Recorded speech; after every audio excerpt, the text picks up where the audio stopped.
নমস্কার বন্ধুরা, আজকে বানাবো আলুর পরোটা। আলুটা কেটে নিয়েছি, ধুয়ে এবারে প্রেসার কুকারে ঢুকিয়ে নিয়েছি। জল দেব, একটু দিয়ে সেদ্ধ করব।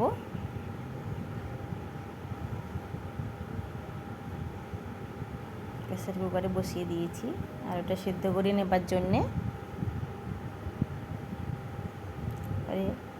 আটাটা মেখে রুটির মতো করে বেলতে হবে। বেলে নিচ্ছি।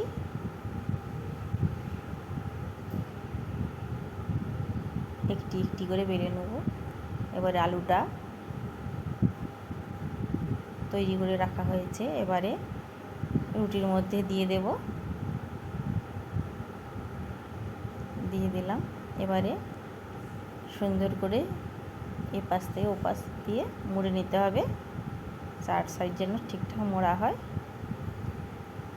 একটি একটি করে সবগুলো একই রকমভাবে তৈরি করে নেব।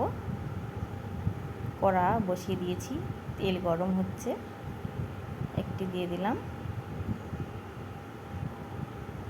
দেখুন বন্ধুরা, এরকম করে আস্তে আস্তে ভেজে নিতে হবে। কত সুন্দর লাগছে। তুলে নেব। আবার একটি দিয়ে দিলাম।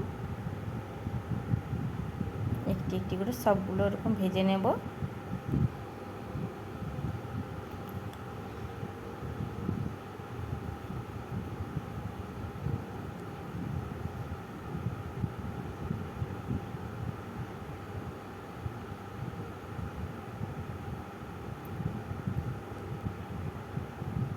এগুলো হয়ে গিয়েছে, তুলে নেব। দেখুন বন্ধুরা, একটি একটি করে সবগুলো ভেজে নিয়েছি। কত সুন্দর লাগছে। দেখুন বন্ধুরা, কত সুন্দর লাগছে। এইভাবে করে নিয়েছি। ভিডিওটি যদি ভালো লাগে লাইক, কমেন্ট এবং শেয়ার, সাবস্ক্রাইব করবেন।